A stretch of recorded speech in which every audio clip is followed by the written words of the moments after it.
Olá, turma! Dando continuidade ao projeto O que há em nós da África, certo?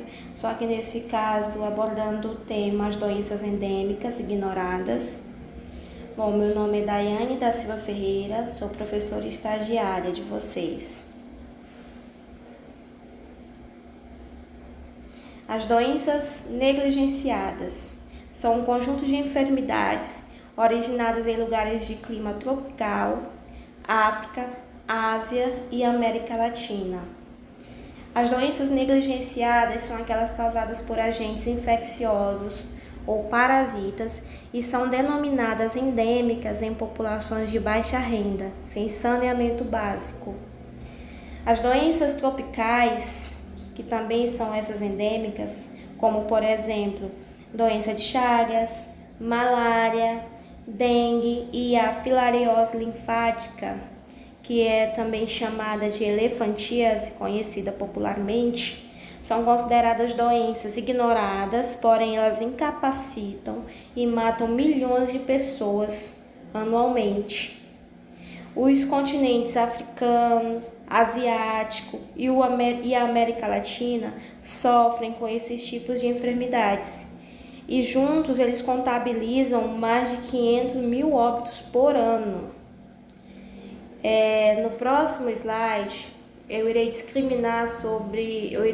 falar sobre os tipos de doenças endêmicas ignoradas, que no caso são as doenças de Chagas, malária, a dengue, a filariose linfática, como já foi dito, tuberculose.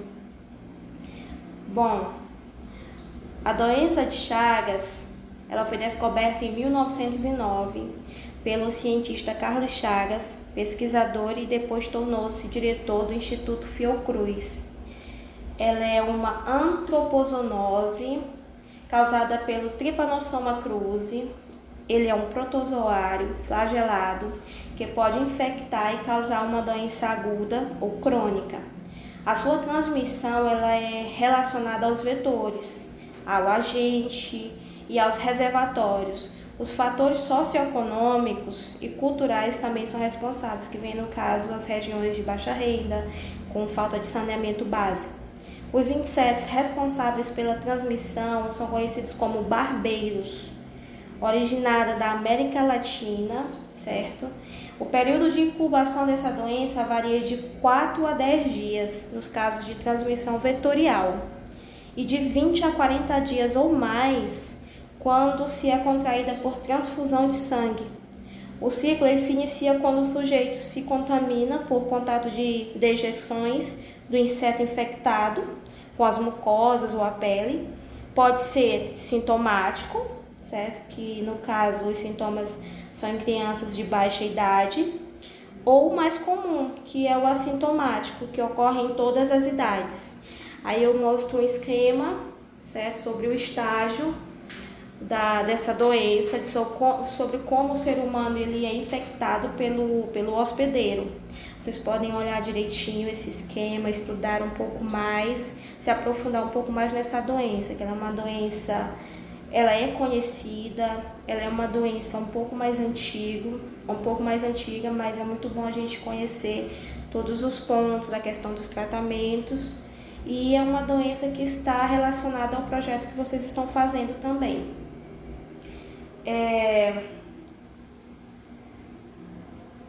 Vamos para a malária, certo?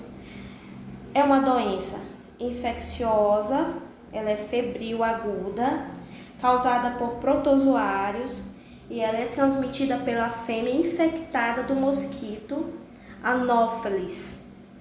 Não é contagiosa, é a sexta colocada entre as principais doenças de morte. Está presente em mais de 90 países, ou seja, ela é bastante difundida essa doença. Não é um ponto positivo, porém é a realidade. Entre os mais comprometidos são a Índia, o Brasil, o Afeganistão e países asiáticos. Aí eu trouxe um mapa mental para vocês, para que vocês possam se basear, certo? É um mapa de fácil entendimento, onde vocês vão ter discriminados os tratamentos, os sintomas, e fica fácil de compreender.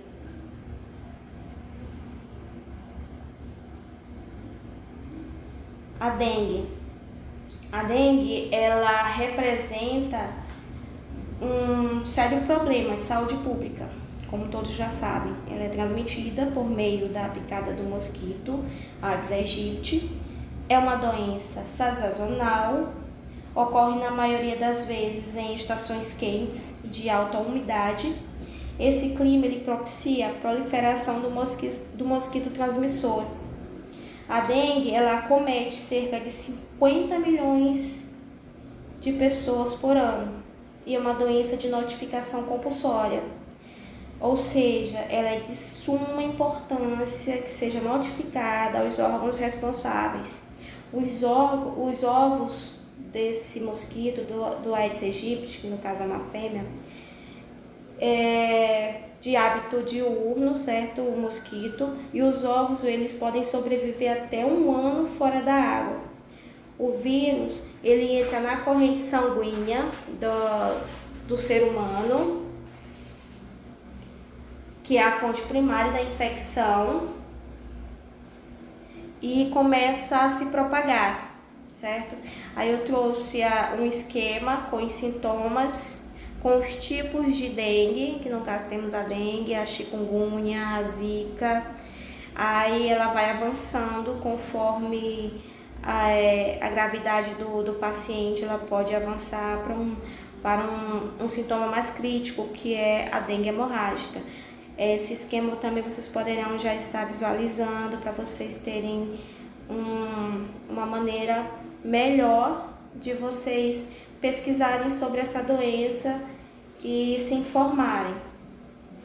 Agora nós vamos abordar a filariose linfática, que ela é popularmente conhecida como a doença de elefantíase, certo? Que o pessoal fala sobre a questão do paciente ficar com os membros inferiores semelhantes à pata de um elefante. É uma maneira de falar pejorativa, mas até clinicamente ela é conhecida desse modo. Ela é uma doença parasitária crônica de caráter endêmico também, e ela é restrita a áreas focais, no caso nas partes superiores. O ser humano é a fonte primária da infecção. Há um nematóide, Fukereria bancroft, certo?